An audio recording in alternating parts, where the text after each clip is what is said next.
From hunting gathering to growing food എന്ന രണ്ടാമത്തെ ചാപ്റ്ററിലെ ഫസ്റ്റ് പാർട്ട് നമ്മൾ ഓൾറെഡി നോക്കി. രണ്ടാമത്തെ പാർട്ടാണ് നമ്മൾ നോക്കുന്നത്, a new way of life. If you plant a seed you will notice that it takes some time to grow. ഒരു സീഡ് ചെയ്ത് കഴിഞ്ഞാൽ അത് കുറച്ച് സമയം എടുക്കും അതൊന്ന് ഗ്രോ ചെയ്ത് വരാനായിട്ട്. This may be for several days, പല ദിവസങ്ങളായിരിക്കാം, സെവറൽ വീക്സ് ആയിരിക്കാം, സെവറൽ മന്ത്സ് ആയിരിക്കാം, in some cases several years കൊണ്ടാണ് അത് ഒരു വലിയ പ്ലാന്റ് ആവുന്നത്, മരമാവുന്നത്.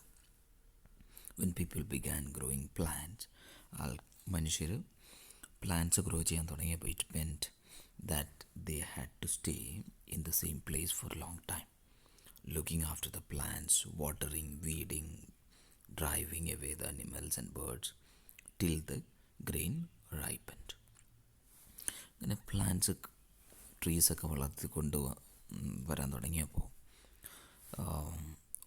മനുഷ്യർക്ക് ആ സ്ഥലത്ത് തന്നെ ഒരുപാട് കാലം താമസിക്കേണ്ടി വന്നു. എന്തിനൊക്കെ വേണ്ടിയിട്ട്? അവർക്ക് അവരുടെ പ്ലാന്റിനെ, അവരുടെ ട്രീസിനെ നോക്കാനും, അതിന് വെള്ളം കൊടുക്കാനും, വീഡ് ചെയ്യാനും, കളകൾ പറിക്കാനും, അതിനെ അറ്റാക്ക് ചെയ്യാൻ വരുന്ന ആനിമൽസിനെയും ബേഡ്സിനെയും എല്ലാം ഓടിക്കാനും, ഗ്രെയിൻ അല്ലെങ്കിൽ അതിൽ നിന്നുള്ള ഫ്രൂട്ട് കിട്ടുന്നത് വരെ, അത് മെച്ചുറാവുന്നത് വരെ അതിനെ നോക്കി സംരക്ഷിക്കാനായിട്ട് അവർക്ക് അവിടെ താമസിക്കേണ്ടി വന്നു. And then grain had to be used carefully. ആ ഗ്രെയിൻ അതിനെ കെയർഫുള്ളായിട്ട് യൂസ് ചെയ്യാനും അതിനെ സ്റ്റോർ ചെയ്യാനും ഒക്കെ ആയിട്ട് ആൾക്കാർക്ക് ഒരു സ്ഥലത്ത് തന്നെ സെറ്റിൽ ഡൗൺ ആവേണ്ടി വന്നു. പണ്ട് വാണ്ടർ ചെയ്ത് നടന്നിരുന്ന, ഒരു സ്ഥലത്തു നിന്ന് മറ്റു സ്ഥലത്തോട്ട് മൂവ് ചെയ്തിരുന്ന ആൾക്കാർക്ക് ഇപ്പോൾ അവർ കൾട്ടിവേഷൻ തുടങ്ങിയപ്പോൾ ഒരു സ്ഥലത്ത് സെറ്റിൽ ചെയ്യേണ്ട ആവശ്യം വന്നു. The grain had to be stored for both food and seed. ഫുഡിനും സീഡിനും വേണ്ടിയിട്ട് ഗ്രെയിൻ സ്റ്റോർ ചെയ്യേണ്ടി വന്നു. People had to think of ways of storing it. Store ചെയ്യുന്ന എങ്ങനെയൊക്കെ സ്റ്റോർ ചെയ്യാമെന്ന് ചിന്തിക്കേണ്ടി വന്നു. In many areas they began making large clay pots. വലിയ കളിമണ്ണ് കൊണ്ടുണ്ടാക്കിയ പാത്രങ്ങൾ ഉണ്ടാക്കാൻ തുടങ്ങി, അവർ പോട്ടുകൾ ഉണ്ടാക്കാൻ തുടങ്ങി, ബാസ്ക്കറ്റുകൾ ഉണ്ടാക്കി. And dug pits into the ground. ഗ്രൗണ്ടിനുള്ളിൽ, ഭൂമിക്കടിയിൽ പിച്ചുകൾ ഉണ്ടാക്കി തുടങ്ങി, കുഴികളുണ്ടാക്കി സ്റ്റോർ ചെയ്യാനായിട്ട്. Do you think hunter gatherers would have made and used pots അവർ ഉപയോഗിച്ചിരുന്നോ എന്ന് നിങ്ങൾ വിചാരിക്കുന്നുണ്ടോ? Give reason for your answer. Rearing animals. അടുത്തെന്ന് പറഞ്ഞാൽ ആനിമൽസിനെ റിയർ ചെയ്യുക. ആനിമൽസ് മൾട്ടിപ്ലൈ നാച്ചുറലി അത് മൾട്ടിപ്ലൈ ആവും. Besides they are looked after carefully and they provide milk, which is an important source of food, and meat whenever required. Animals സ്വയം multiply ആയിക്കോളും, grow ചെയ്തോളും. പക്ഷെ അവരെ വളർത്തണം. വളർത്തി കഴിയുമ്പോൾ ഒരു ഫുഡിന് വേണ്ടിയിട്ടും മീറ്റിന് വേണ്ടിയിട്ടുമൊക്കെ ഈ ആനിമൽസിനെ ആശ്രയിച്ചിരുന്നു. In other words, animals that are reared can be used as store of food. അതൊരു ഫുഡിൻ്റെ ഒരു സ്റ്റോർ തന്നെയാണ് ആനിമൽസ്, അവർ വളർത്തുന്ന ആനിമൽസ്. ഇപ്പോൾ അവർക്ക് മിൽക്ക് കിട്ടും, മീറ്റിന് വേണ്ടി ഉപയോഗിക്കാം. അതൊരു ഫുഡ് സ്റ്റോറേജ് തന്നെയായിരുന്നു അവരുടെ. അപ്പാർട്ട് ഫ്രം ഫുഡ് മാത്രമല്ലാതെ what are the other things that they could have been obtained from animals? അതല്ലാതെ ആനിമൽസിൽ നിന്ന് എന്തൊക്കെ കിട്ടിക്കാണും? What are animals used for today? ഇപ്പം എന്തിനൊക്കെയാണ് ആനിമൽസിന് ഉപയോഗിക്കുന്നത്? Finding out about the first farmers and herders. First farmers and herders ആരായിരുന്നു? Turn to map 2. ഇതാണ് മാപ്പ് 2. ഇതിൽ U will notice A number of blue squares എവിടെയൊക്കെയാണ്? ഇവിടെ ഒരു ബ്ലൂ സ്ക്വയർ കാണാം, ഇവിടെ കാണാം, ഇവിടെ കാണുന്നുണ്ട്, ഈ കാശ്മീർ സൈഡിൽ കാണാം, ഇവിടെ ഈ സൈഡിൽ കാണുന്നുണ്ട്. അങ്ങനെ ഈ സ്ഥലങ്ങളിൽ കാണാം blue squares. Each marks a site from where archaeologist have found evidence of early farmers and herders. ഫാർമേഴ്സും ഏർലി ഹേർഡേഴ്സിന് അവരുടെ എവിഡൻസ് കണ്ടുപിടിച്ച ആർക്കിയോളജിസ്റ്റ് കണ്ടുപിടിച്ച സ്ഥലങ്ങളൊക്കെയാണിത്. These are found all over the സബ് കോണ്ടിനെൻറ്റിലെ പല സ്ഥലങ്ങളിലും ഈ ഇങ്ങനെയുള്ള സ്ഥലങ്ങൾ കണ്ടുപിടിച്ചിട്ടുണ്ട്.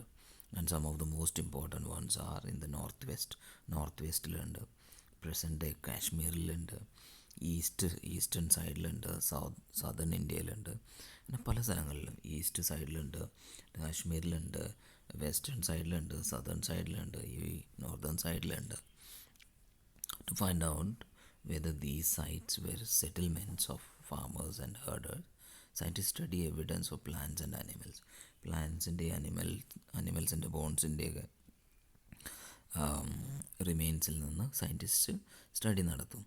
One of the most exciting finds include remains of burned grain, അതായത് കത്തിയ ഗ്രെയിൻസ്, ധാന്യങ്ങളെ അതിൻ്റെ ബാക്കി അവശിഷ്ടങ്ങൾ കണ്ടുപിടിച്ചിരുന്നു. And they may have been burned accidentally ചിലപ്പോൾ കത്തിയതായിരിക്കാം, അല്ലെങ്കിൽ പർപ്പസ്ഫുള്ളായിട്ട് കത്തിച്ച ബേൺഡ് ഗ്രെയിൻസിൻ്റെ അവശിഷ്ടങ്ങളൊക്കെ കിട്ടിയിരുന്നു. അതിൻ്റെ എല്ലാം സ്റ്റഡി ചെയ്തിരുന്നു. Scientist can identify these grains, ഈ ഗ്രെയിൻസിനെ ഐഡൻറ്റിഫൈ ചെയ്യാൻ പറ്റും. So we know that A number of crops way B grown in the different parts of the sub continent. പല ക്രോപ്സ് ഗ്രോ ചെയ്തിരുന്നു എന്ന് നമുക്ക് മനസ്സിലാക്കാൻ പറ്റുന്നു. They can also identify the bones of different ആനിമൽസിൻ്റെ ബോൺസിനെ ഐഡൻറ്റിഫൈ ചെയ്യാൻ പറ്റും. ടുവേർഡ്സ് എ സെറ്റിൽഡ് ലൈഫ്, അങ്ങനെ അവസാനം മെല്ലെ ഒരു സെറ്റിൽഡ് ലൈഫിലോട്ട് വരികയാണ്. Archaeologist have found traces of huts and houses in some sites. ചില സൈറ്റുകളിൽ ഹട്ടിൻ്റെയും ഹൗസസിൻ്റെയൊക്കെ ട്രേസസ്, അതിൻ്റെ അവശിഷ്ടങ്ങൾ കണ്ടുപിടിച്ചിട്ടുണ്ട്. For instance in Burzahom in present day കാശ്മീരിലെ ബുർസാഹോമിൽ പീപ്പിൾ ബിൽഡ് പിറ്റ് ഹൗസസ് ഉണ്ടാക്കിയിരുന്നു. ബുർസാഹോം ഇതാണ്, ഇവിടെയാണ് കാശ്മീർ, ബുർസാഹോം. പിറ്റ് ഹൗസസ് കണ്ടിരുന്നു. Which were dug into the ground, ഭൂമി കുഴിച്ചുണ്ടാക്കിയതാണ്. With steps leading to them, steps ഉണ്ടാവും അതിലോട്ട് ഇറങ്ങാനായിട്ട് step. These may have been provided shelter in called വെതറിൽ അവർക്ക് ഷെൽട്ടർ കിട്ടിയ ആശ്രയിക്കാൻ പറ്റിയ അങ്ങനെയുള്ള മണ്ണിനടിയിലുള്ള ഗുഹകൾ പോലുള്ള ഹൗസസ് ഉണ്ടായിരുന്നു. Archaeologist have also found cooking hearths both inside and outside the ഹട്ടിൻ്റെ പുറത്തും ഉള്ളിലൊക്കെ ആയിട്ട് കുക്ക് ചെയ്യാനുള്ള സാമഗ്രികളും അടുപ്പുകളും ഒക്കെ കണ്ടിരുന്നു. വിച്ച് സജസ്റ്റ് ദാറ്റ്, അതിൽ നിന്ന് എന്ത് മനസ്സിലാക്കാം, ഡിപ്പെൻഡിങ് ഓൺ ദ വെതറിനനുസരിച്ച്, കാലാവസ്ഥയ്ക്കനുസരിച്ച് people would cook either indoors or outdoors, പുറത്തോ അല്ലെങ്കിൽ ഉള്ളിലോ, ഹട്ടിന് ഉള്ളിലോ ആയിട്ട് ആൾക്കാർ ഡിപ്പെൻഡിങ് അപ്പോൺ വെതറിനനുസരിച്ച് കുക്ക് ചെയ്തിരുന്നു എന്ന് നമുക്ക് മനസ്സിലാക്കാം.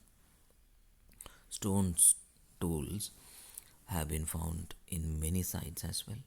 സ്റ്റോൺ ടൂൾസും അങ്ങനെ ഒരുപാട് സൈറ്റുകളിൽ നമ്മൾ കണ്ടെത്താൻ പറ്റിയിട്ടുണ്ട് ആർക്കിയോളജിസ്റ്റിന്. Many of these are different from the earlier palaeolithic tools. പണ്ട് ഉപയോഗിച്ചിരുന്ന വലിയ പാലിയോലിത്തിക് സ്റ്റോൺ ടൂൾസിനെ അപേക്ഷിച്ച് അതിൽ നിന്ന് വ്യത്യസ്തമായിരുന്നു. That is why they are called neolithic. അതുകൊണ്ടാണ് ആ പീരീഡിനെ നിയോലിത്തിക് എന്ന് വിളിച്ചത്.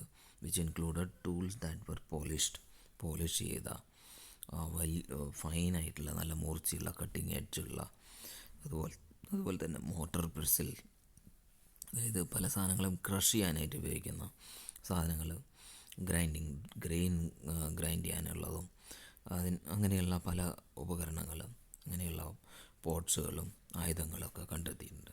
Motor and pestle were used for grinding grain even today. ഇപ്പോഴും അങ്ങനെയുള്ള ഗ്രെയിൻസ് ഗ്രൈൻഡ് ചെയ്യാനൊക്കെ ആയിട്ട് ഉപയോഗിക്കുന്നുണ്ട്. At the same time tools of the palaeolithic types continued to be made and used. പാലിയോലിത്തിക്കുകളിൽ ആ സമയത്തുള്ള ടൂൾസും ഉണ്ടാക്കാനും ഉപയോഗിക്കുകയും ചെയ്തിരുന്നു അപ്പോഴും.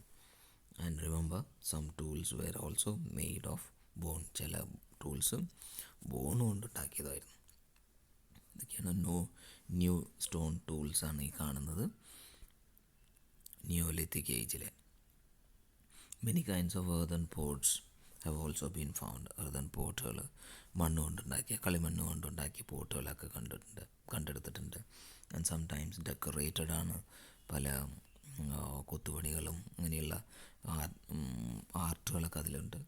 Used for storing things. Store ചെയ്യാനായിട്ട്, പല സാധനങ്ങളും സ്റ്റോർ ചെയ്യാനായിട്ട് അങ്ങനെയുള്ള പോട്ട്സൊക്കെ ഉപയോഗിച്ചിരുന്നു. People began using pots for cooking food cook ചെയ്യാനായിട്ട് ഉപയോഗിക്കാൻ തുടങ്ങി.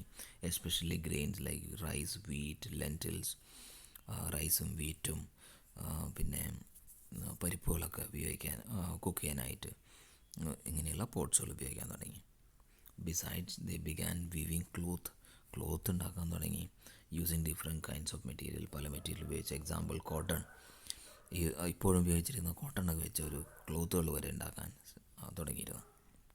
ഇതൊരു what do you think would have been stored in this jar? ഈ ജാറിൽ എന്തായിരിക്കും സ്റ്റോർ ചെയ്തിരിക്കുക എന്ന് നിങ്ങൾക്ക് ഇമാജിൻ ചെയ്യാമോ? Did things change everywhere? എല്ലാ സ്ഥലത്തും ഒരേപോലെ at once all of a sudden changes വന്നിട്ട് കാണുമോ? നിങ്ങൾ എന്ത് വിചാരിക്കുന്നു? നോട്ട് ക്വൈറ്റ്, ആയിരിക്കില്ല. In many areas men and women still continue to hunt and gather food. ചില സ്ഥലങ്ങളിൽ ഇപ്പോഴും men and women still continue to ഹണ്ടിങ്ങും ഗ്യാദറിങ് ഫുഡ് ചെയ്യുന്നുണ്ട്. Elsewhere people adopted farming and herding. ചില സ്ഥലങ്ങളിൽ ആൾക്കാർ ഫാമിങ്ങും ഹേർഡിങ്ങും ഒക്കെ തുടങ്ങി. Slowly over several thousand years, ഒരുപാട് വർഷങ്ങളെടുത്ത്, ഒരുപാട് thousands of years എടുത്തു. Besides in some cases people try to combine these activities. ചിലവിടെ ഈ കമ്പൈൻ ചെയ്തു doing different things during different seasons. പല സീസണിലും പല കാര്യങ്ങൾ അവർ ചെയ്തു. A closer look living and dying in Mehrgarh. മേഘറിൽ ലിവിങ്ങും ഒരു ഡൈയിങ്ങും എങ്ങനെയൊക്കെയായിരുന്നു ഒരു ക്ലോസർ ലുക്കാണ് നോക്കുന്നത്. Find Mehrgarh on the map. ഇവിടെയാണ് Mehrgarh. This is the site located in the fertile plain near Bolan pass. Bolan പാസിനടുത്ത് ഒരു ഫെർട്ടൈൽ പ്ലെയിനാണ് ഈ ഏരിയ മേഘർ. അവിടെ which is one of the most important routes to ഇറാനിലോട്ട് പോകുന്ന റൂട്ടാണത്. Mehrgarh was probably one of the places where people learn to grow barley and wheat.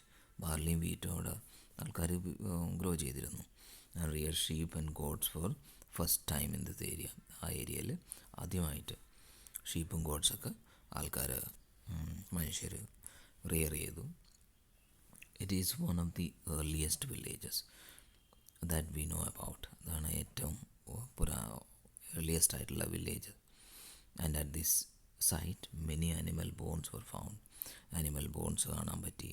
Bones of wild animals such as deer and pig and also bones of sheep and goat were found. അങ്ങനെ പല മൃഗങ്ങളുടെയും wild ആനിമൽസിൻ്റെയൊക്കെ bones അവിടെ കണ്ടെത്തിയിട്ടുണ്ട്. Other finds at Mehrgarh include remains of square or rectangular houses. Rectangular ആയിട്ടുള്ള square ആയിട്ടുള്ള അല്ലെങ്കിൽ rectangular ആയിട്ടുള്ള ഹൗസസ് കാണാൻ പറ്റിയിട്ടുണ്ട്. And each house had 4 or more compartments. 3-4 അതിലധികമോ കമ്പാർട്ട്മെൻറ്റ്സ് ഉള്ള ഹൗസസ് ആയിരുന്നു. Some of which may have been used for storage. ചിലതൊക്കെ സ്റ്റോർ ചെയ്യാനായിട്ട് ഉപയോഗിച്ചിരുന്ന സ്റ്റോർ റൂമുകളായിരുന്നു. A burial from Mehrgarh. അതിൽ ഹ്യൂമൻ സ്കെലറ്റൺ ഉണ്ട്, ആനിമൽസിൻ്റെ സ്കെലറ്റൺ ഉണ്ട്, ഗോഡ്സിൻ്റെ ഷീപ്പിൻ്റെയൊക്കെ സ്കെലറ്റൺ ഉണ്ട്. വെൻ പീപ്പിൾ ഡൈ, മനുഷ്യർ മരിക്കുമ്പോൾ relatives and friends generally pay respect to them. ഇപ്പോഴും ആ പ്രാക്ടീസസ് എല്ലാം ഇപ്പോഴും ഉണ്ട്. ഇപ്പോഴും അങ്ങനെയായിരിക്കില്ല, പല ചേഞ്ചസ് വന്നിട്ടുണ്ട്. People look after them perhaps on the believe that there is some form of life after the death. മരിച്ചു കഴിഞ്ഞാൽ എന്തോ ഒരു ജീവിതമുണ്ട് എന്നുള്ള ബിലീഫ് അന്നുണ്ടായിരുന്നു. Burial is one such arrangement. Burial എന്ന് പറയുന്നത്, ശവമടക്കം എന്ന് പറയുന്നത് അങ്ങനെയുള്ള അറേഞ്ച്മെൻ്റ് ആയിരുന്നു. Several burial sites have been found in Mehrgarh. മേഘറിൽ ഒരുപാട് ബറിയൽ സൈറ്റ്സ് കണ്ടിട്ടുണ്ട്. ആൻഡ് ഇൻ വൺ ഇൻസ്റ്റൻസ് ചിലതിൽ dead person was buried with goats. Dead പേഴ്സൻ്റെ കൂടെ ഗോട്ടിൻ്റെയും അതുപോലെ തന്നെ വളർത്തുമൃഗങ്ങളുടെ എല്ലാം ബോൺസ് എല്ലാം കണ്ടിട്ടുണ്ട്. അതിന് probably meant to serve as food in the next world. മരിച്ചു കഴിഞ്ഞ് അതിൻ്റെ നെക്സ്റ്റ് ലൈഫിൽ, നെക്സ്റ്റ് വേൾഡിൽ അദ്ദേഹത്തിന് ഭക്ഷിക്കാനുള്ള മീറ്റായിട്ടായിരിക്കാം അല്ലെങ്കിൽ ഫുഡായിട്ടായിരിക്കാം ആ ഗോട്ടിനെയും കൂടി ഡെഡ് ബോഡിയുടെ കൂടെ ബറി ചെയ്തത്.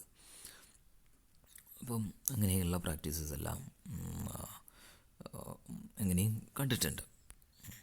ഇതാണ് ഈ ചാപ്റ്ററിൽ നമ്മൾ ഗ്രോയിങ് ഫുഡ് എങ്ങനെ തുടങ്ങി, ഹണ്ടർ ഗ്യാദറേഴ്സ് എങ്ങനെ ഗ്രോ ചെയ്യാൻ തുടങ്ങി, എങ്ങനെ കൾട്ടിവേറ്റ് ചെയ്യാൻ തുടങ്ങി, എങ്ങനെ ഒരു അനിമൽസിനെ റിയർ ചെയ്യാൻ തുടങ്ങി, നോക്കാൻ തുടങ്ങി, അനിമൽസിനെ വളർത്താൻ തുടങ്ങി, അതുപോലെ തന്നെ എങ്ങനെ ഒരു സ്ഥലത്ത് സെറ്റിൽ ചെയ്ത് സ്ഥിര താമസമാക്കി അവർ താമസിക്കാൻ തുടങ്ങി, അതിനെക്കുറിച്ചൊക്കെയാണ് നമ്മൾ ഡിസ്കസ് ചെയ്തത്. Thanks for watching. പറ്റുകയാണെങ്കിൽ മറ്റുള്ളവരിലോട്ട് ഈ വീഡിയോ ഷെയർ ചെയ്യാം.